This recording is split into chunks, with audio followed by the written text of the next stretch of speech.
new suppliers and getting started with the SQF program.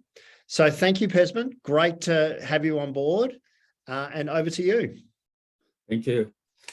Good afternoon, good evening, everyone.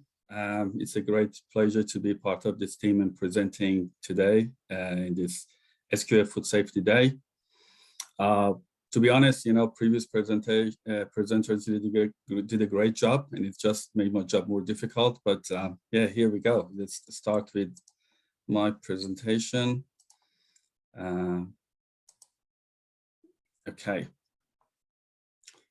So today I'm going to talk about getting started with SQF. And as mentioned by Damien, my name is Pezhman. I'm a regional technical manager at Intertek SEI Global, looking after second party and GFSI programs in the region.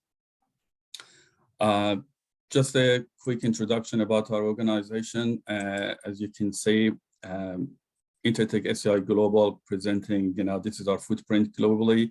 We're presenting in more than 130 countries across the world with more than 850 compliance auditors and proudly serving more than 60,000 clients globally, and happy to provide the services to the current certified organizations and newcomers to SQF and food safety programs. Regarding today's agenda, we're going through talking about the audit, definition of the audit, what is the GFSI, SQF history, vision, mission, and SQF certification process, your auditing score, SQF code definitions, SQF quality, and steps in achieving your SQF accreditation, and then talking about the SQF key benefits and some common NCRs which you might find it useful. For those who are already certified to SQF, it's going to be a refresher for you, and for you as a newcomers to this world, hopefully you find it beneficial in your SQF journey. So starting with the definition of the audit, as you can see, based on ISO 9000, audit defined as a systematic, independent, and documented process conducted to obtain the objective evidence and evaluating the objectivity to determine the extent to which the audit criteria are fulfilled. So technically speaking, audit is a systematic, independent, and documented process. It helps you to identify the gaps and support continuous improvement.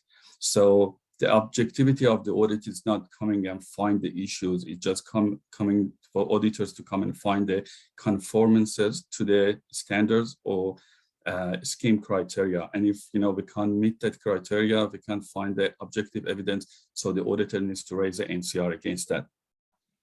Technically, we have three types of auditing. We can categorize them to first party, second party, and third party audits. So first party audit is mainly the audit is conducted by the organization as an internal audit. And the point here is we should try to have sufficient trained, qualified internal auditors, preferably independent to the area that they're auditing, to make sure we maintain the impartiality and objectivity of the audit. A second party audit is when a company conducts the audit on their suppliers to determine the degree of conformance to the specific criteria and requirements in their contract. And the third party audit, that's the one we do as a certification bodies. We send the independent auditors to evaluate your food safety quality management system. And as a result of that, once you meet those criteria, you can be certified to, for example, SQF, and certificate will be issued. Moving forward about GFSI, we heard about GFSI today a couple of times. Again, I'm just quickly recap what the GFSI means. GFSI stands for Global Food Safety Initiative. GFSI is a private organization which works closely with retailers globally and brand owners.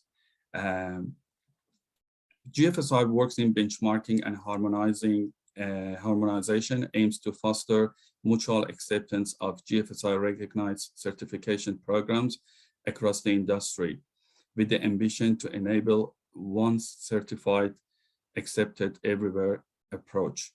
So you may know that we have a number of food safety quality management system programs globally, but not all of them are GFSI benchmark. So the advantage when your scheme like SQF or program like SQF is GFSI benchmark is it's globally acceptable by mainly retailers and other customers. And just give you an example, recently, Yum decided to accept the GFSI. So if you are currently SQF certified or you are working towards your SQF certification, this is another point for you, or this is another advantage actually, that once you obtain the SQF certification, you don't need to go through the Yum program. However, some retailers have their own specific requirements.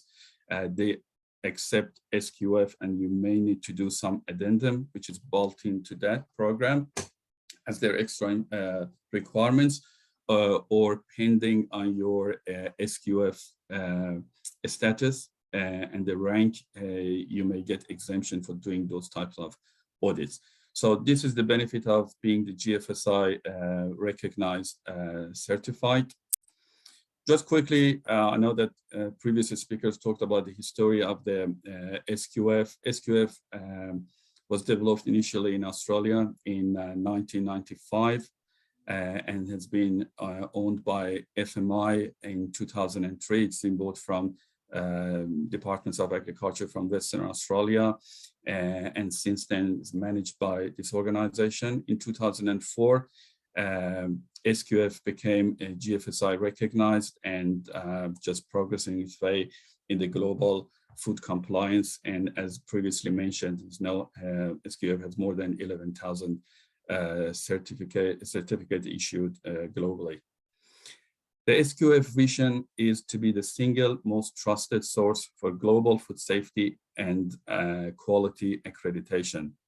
And with regards to the SQF mission, our mission is to deliver consistent, globally recognized food safety and quality certification programs based on sound scientific principles applied across all industry sectors and valued by stakeholders.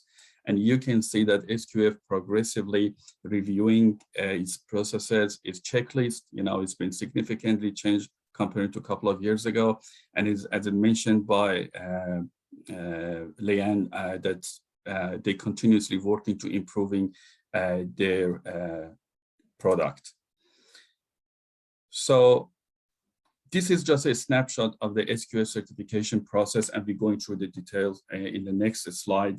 So technically the process starts with the gap assessment. You need to do the gap assessment as a kind of internal audit to identify the risks and opportunities and the gap between your current system and the requirements of the SQF. And then once you're happy with your current system, you find the gap, you address them, you had corrective actions to address those, you can engage with certification bodies to go straight to the stage 2, which is your initial certification audit. As a result of that, and based on the rating that you can gain through the audit, you will be either on annual recertification or 6 months late surveillance audit, which we will talk about that in next slides. So this slide, this one talks about details processes about being certified to SQF, and I'm just starting with the top left-hand side. The first step is registering your organization on the SQF assessment database. The next step would be designation of the SQF practitioner. That's the requirements of the SQF. So you need to nominate SQF practitioner for each site.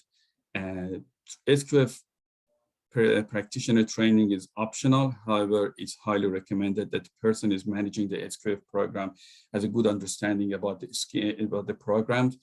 And there are some, not only SQF practitioner, but also there is a provision for the deputy for the SQF practitioner. Those two people needs to be trained in HACCP applications and principles as stated by SQF, and yeah, they require to undergo some training as well. The third step is determining the scope of your certification. What is included in your certification? What will be on your certificate? Is there any exemption? If you need to exemption, you have to apply for exemption. You have to justify as to why this particular part of the operation is not to be certified. And then document your food safety quality management system based on the SQF requirements. You need to determine the applicable elements and mandatory elements, document them, and then start implementing that in terms of procedures. Training requires risk assessment, as it mentioned previously, but with some speakers, that SQF is a risk-based program, and it's crucial that you have a solid approach towards the risk assessment across the program. Once you implement it, you can do the gap assessment or pre-assessment of your current system. Make sure that you meet all the requirements of the standard, and then preparing for your final audit, which is your initial certification in that journey. So you can refer to the SQF website. You can select the certification body, and you will sign a contract with certification body. It goes through the review for determining the duration, or technical review to determine the duration and initial scope of the audit. Make sure that a correct food safety category has been selected. If you are subject to any corporate audit or it's just individual site audits, consideration will be given to the seasonality of your production. If you have production or harvesting in a specific time of the year, that will be taken into consideration. And then your certification body will conduct the audit on behalf of a SQF, attend the site, do the audit for you, issue the audit report, non-conformance if there is any, and then you get some scoring. We will talk about that, about the different scores and levels of the SQF. And once the report and non-conformance has been addressed, closed, and technically reviewed by certification body, your certification will be issued. And there are some roles and responsibility that you need to be aware of that in terms of maintaining your SQF certification. There are some avenues for appeals or complaints if you have any problems. And if you want to use the SQF logo or quality shield, there are some requirements that you need to be aware of that as well, which you can find all this information on SQF website. As we discussed previously about the audit score, SQF, I'll just put simply for you that SQF starts with 100 points, and based on the type of non-conformity that you may receive during the audit, there will be deduction of the points. If all aspects of the standards or that a specific section is met, there is no deduction, obviously. For any minor non-conformity, you will lose 1 point, and minor non-conformity would be something like as simple as minor lapse in your documentation or GMP. And for major non-conformity, it's 5 points deduction. Major non-conformity would be either any immediate food safety issue or systematic failure in any elements of the SQF. Just giving you example, if we audit the training section of your food safety quality management system, we find that that procedure is not developed as per standards requirements. You don't have a training register, the staff are not trained properly, records are not maintained, it shows systematic failure. So this leads to the major non-conformity. And the last one is critical non-conformity, which deducts 50 points and immediately results in a failure in the audit. If I want to give you examples of that, would be any breach in regulatory requirements or immediate food safety issue with a significant public health implication. So as a result of that, let's say you have 2 major non-conformity, you lose 10 points and your final score will be 90. Or if you have 3 majors or 1 minors, you're using 16 points.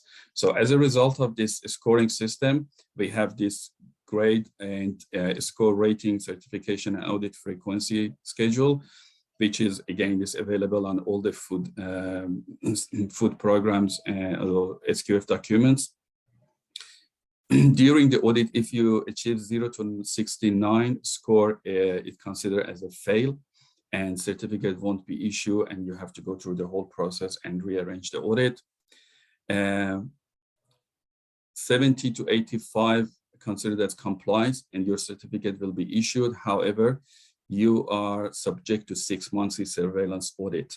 And even if in your certification surveillance cycle, when it's 6 months later on, you perform well, for example, you achieve G or E, you still have to wait for 1 year, which is your recertification cycle. And that audit and score that you achieve during your recertification will determine the next year's frequency. Scores 86 to 95 is G grade or good, certificate will be issued, and you are subject to 12 monthly recertification audits.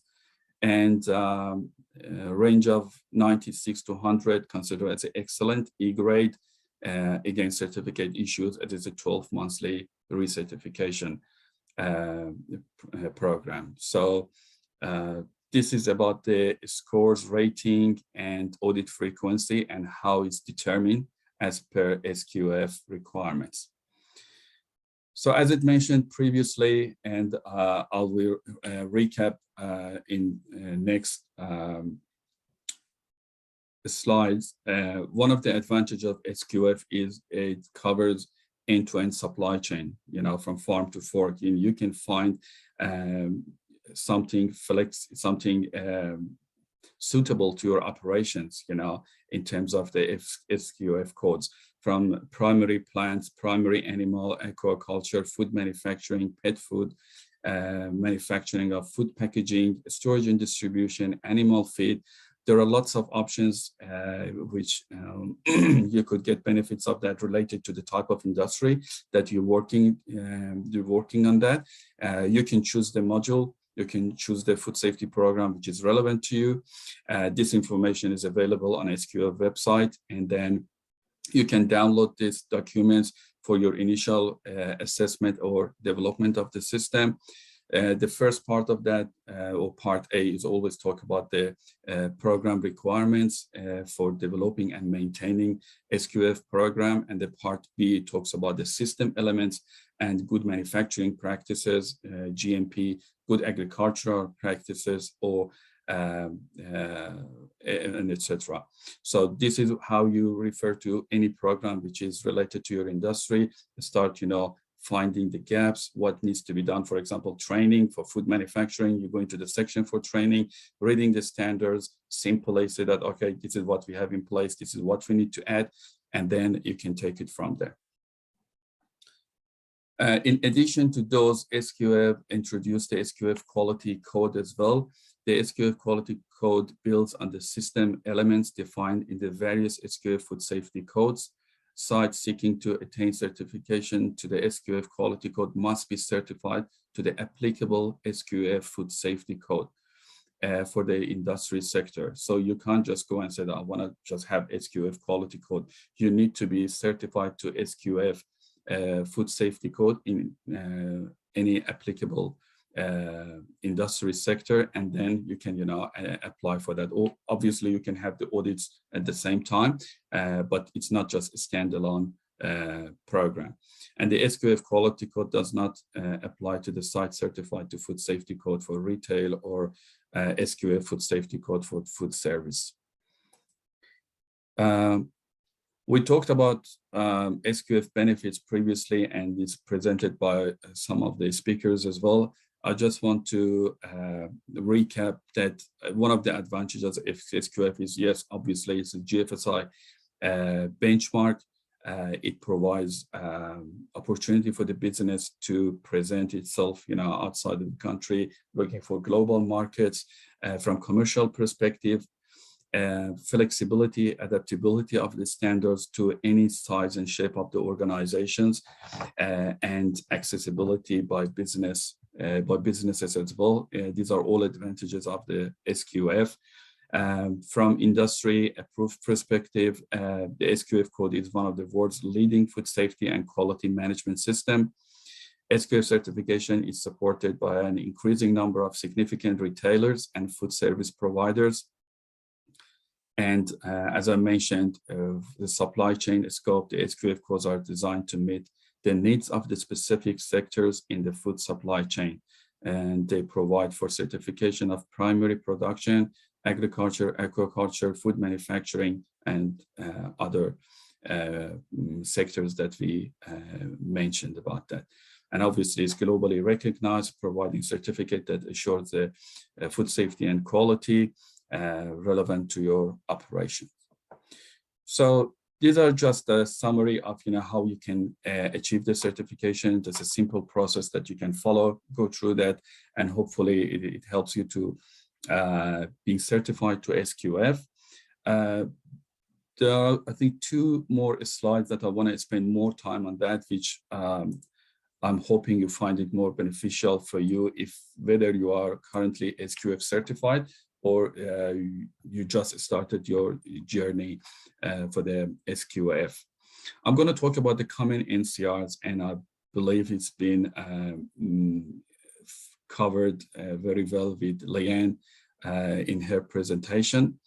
I just want to share you with common NCRs that I've seen has been raised, during the SQF audits, and then talk about that, give you some hints about these requirements, and then what are the catch, and how you can improve your performance, not only from performance and score perspective, but also adding value to your organization and make sure the food is safe.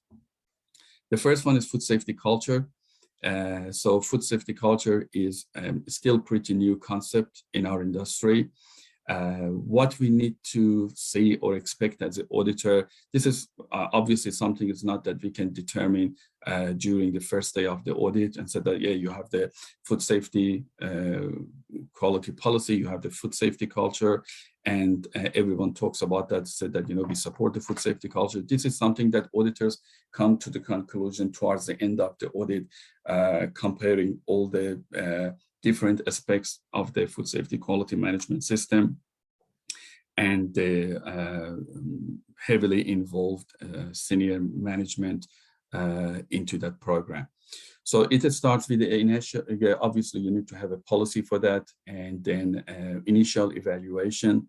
There are different, ways of doing this. Again, this is not prescribed way to doing the food safety culture, but most of our organizations, apart from implementing the food safety culture policy or procedures, they do an analysis or gap assessment, find the feedbacks from the stakeholders, all the employees from top to bottom, and then based on the observation, internal, external findings, and any emerging issues and the needs and expectation of the stakeholders internally and externally, they come up with the action plan.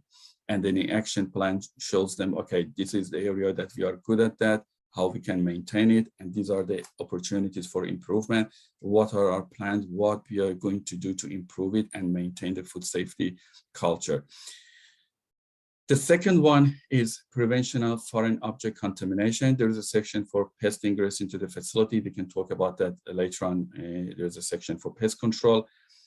Still, we have quite a number of NCRs raised against the foreign object contamination, and these are one of the contributing factors to the product recalls as well in Australia and New Zealand.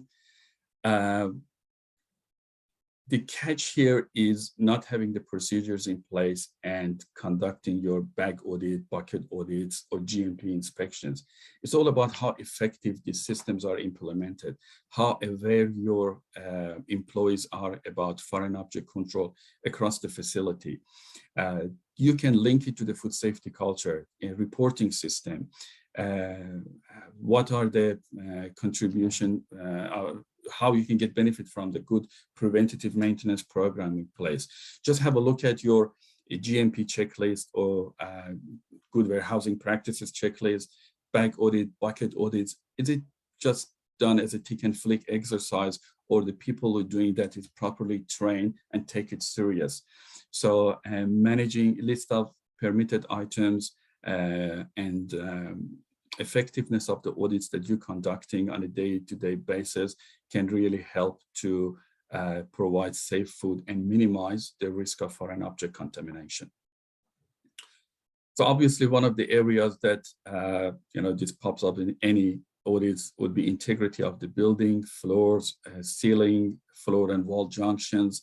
And then SQF is very specific about that. Different sections cover the facility, integrity of the facility. You need to make sure they are safe for production of food products. And risk-based environmental monitoring, target microorganisms, test frequency and corrective action. This is another area that I've seen a number of NCRs raised, and also you can empower your food safety quality management system by focusing on the risk assessment. That's the first step in developing your environmental monitoring program. So SQF specifically requests that you need to have a risk-based approach for this section. So it's not just developing the program so that we're going to swab this particular area 3 times per month or the other one 10 times per month. What is the risk? What is the justification behind that? Why are you doing this? From a zoning perspective, for example, you have zone 1, 2, 3, 4, which starts from food contact surfaces to areas away from food contact surfaces. How you determine the risk, how you determine the frequency, what are the bacteria or target bacteria you're doing this. I've seen lots of examples that everything is fine, nothing is detected. So this is not what we want to see. This is an opportunity for the organizations to find any potential issues from environmental pathogens in your workplace. So if you keep getting negative results or repetitive negative results, so it must trigger you to get back and say that, okay, let's have a look at the risk assessment. Maybe I haven't identified the correct target bacteria. Maybe my frequency or methodology for taking the swabs is not correct. So these are all the elements that you have to take into consideration in terms of developing and implementing and maintaining your environmental monitoring program. But the most important one is don't forget the importance of the risk assessment for environmental monitoring. Approved supply program, as I mentioned previously, is another area that needs extra focus, and that you need to specifically mention the criteria for selecting the suppliers, how you're going to conduct a performance evaluation of them. And the gap here is mainly, yes, all the organizations, they have approved supplier register. There are some instances that, specific suppliers always missed from this list. For example, specific maintenance contractors presenting the site more often, and chemical service providers or cleaning service providers. These are one areas that, occasionally we find as a non-conformity. But the most important part of that is performance evaluation of your approved suppliers. So you need to have set criteria about how you're going to determine the suitability of this supplier to continue being a part of your operations. So this is the area that I encourage you to just get back to your approved supply program, have a look at the risk assessment, have a look at the methodology, how you're gonna do it, because it's not just a task that quality team can sit and do it, in isolation. It should be multidisciplinary team. You need to people from warehousing, operations, sales, purchasing team. and looking at the performance of your suppliers against the set criteria, delivery in time, delivery in full, invoicing, quality issues, food safety issues, any NCRs that you raise against them, and what is the outcome of this performance review? Is a cease of trading with them, or you continue, you're happy with that? You know, it must be all documented and presented. Yes, you may have that, you may say that we have 100 or 200 suppliers, how are we gonna evaluate that? This is, again, I want to reference you to the risk factor when you're dealing with the SQF. So you can conduct a risk assessment, and I said that based on our risk assessment, these are list of our critical suppliers. We're going to do it more frequently, and these are less risky suppliers. We do it, you know, in a less frequent manner. Number 6 is food fraud vulnerability assessment. So yeah, this is a massive area. It can by itself, you know, it really needs one separate session to talk about the food vulnerability.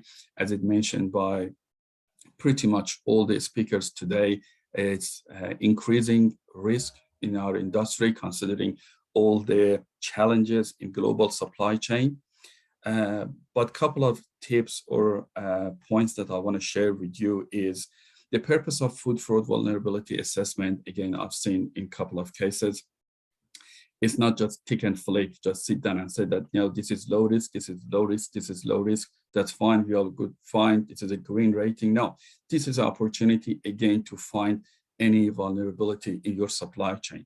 So when you're doing this vulnerability assessment, it's important, and this is what SQF requires and auditors wants to see, that you're looking at the supply chain, the complexity, consider the complexity of your supply chain.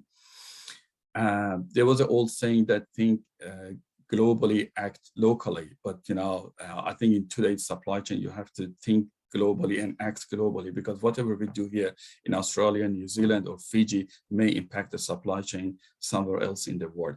So you need to consider all the emerging issue, anything happen from political perspective, from natural disasters. For example, there's a war in Ukraine. So what would be the consequences of that in the products that I'm getting from that part of the world, or my suppliers, you know, they get their products from there. There was a earthquake in Turkey, or Turkey, they changed the name of the country recently. So what would be the impact of that in my operation here in Australia?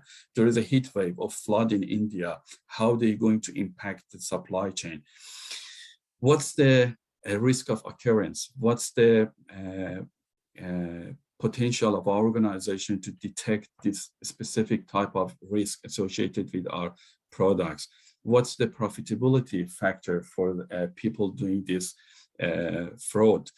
These are all needs to be taken into consideration. And yet this is by far one of the most important aspects that organization can focus on that.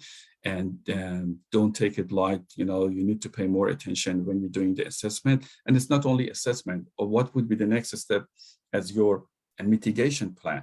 Are you able to send the products for DNA testing? Or you can't just rely only on your relation with suppliers. Yeah, that's an important factor, the history of trade with them, but you need to consider all the emerging issue in a global supply chain.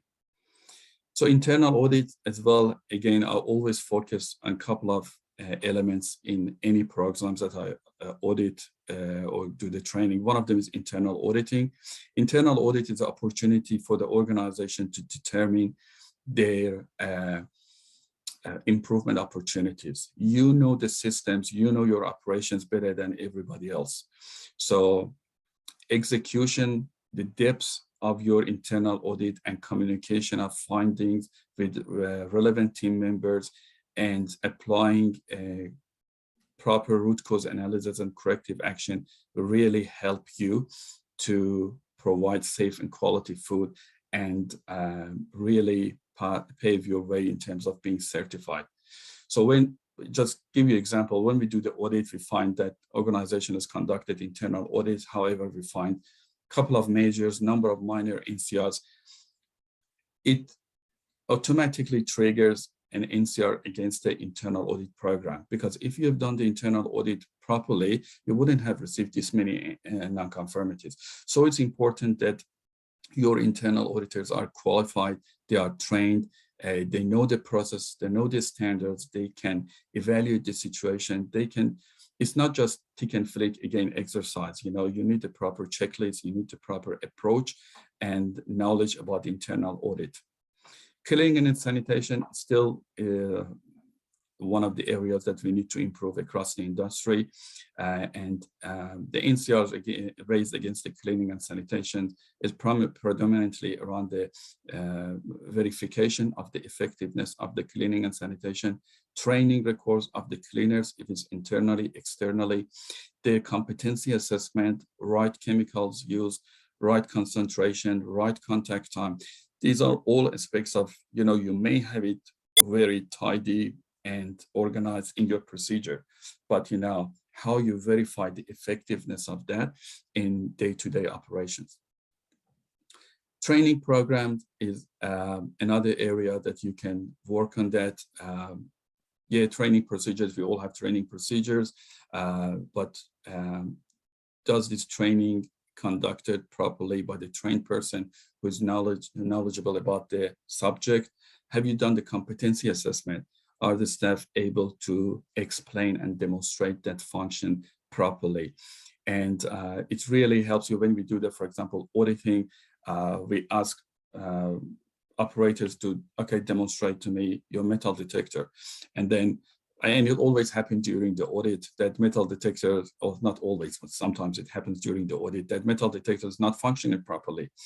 So what we want to see, what we expect to see is the corrective action, the reaction from the people performing this test. What are they going to do? Are they confident to say that, okay, system didn't detect this, so what we're going to do, we put these products on hold from the time that the last verified audit's been conducted, verified check been conducted, and we're going to investigate the issue here. It gives us confidence that these people have been trained properly and they are able to perform the task as required by the standard and the food safety quality management system.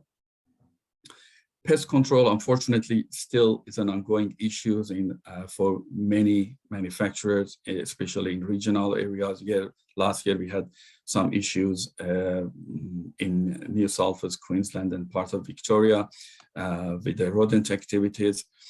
But what I want to highlight for you here, apart from the pest ingress into the facility and focusing on prevention rather than being reactive and relying on your pest control service provider to come and tell you what to do, it's mainly the focus must be how you can safeguard the facility, make sure through cleaning and sanitation, staff training, you provide a hygienic environment for manufacturing of food products.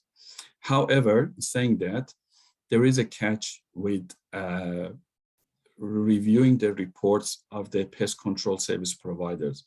In some cases, they come in and do the normal service for you, and in their report, they provide some suggestions, recommendations.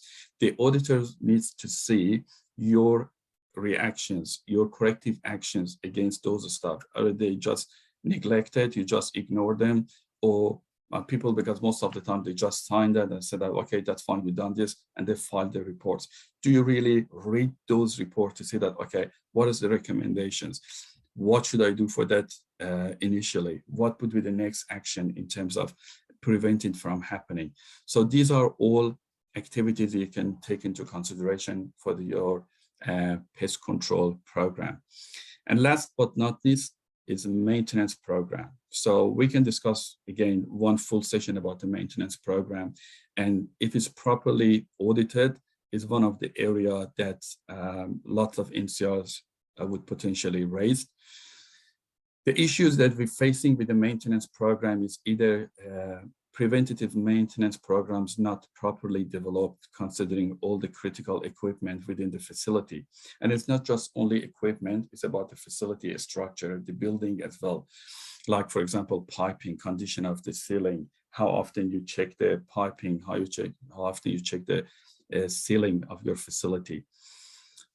Completion rate of the preventative maintenance. And sometimes, when you ask the maintenance manager, okay, can you run the backlog and then show me the number of maintenances done, you can see the quite massive number of preventative maintenance outstanding. Yes, we understand that practically you may have some other issues or waiting for the parts or production schedule. You may not attend that, but some number of them, huge number of outstanding preventative maintenance is not justifiable.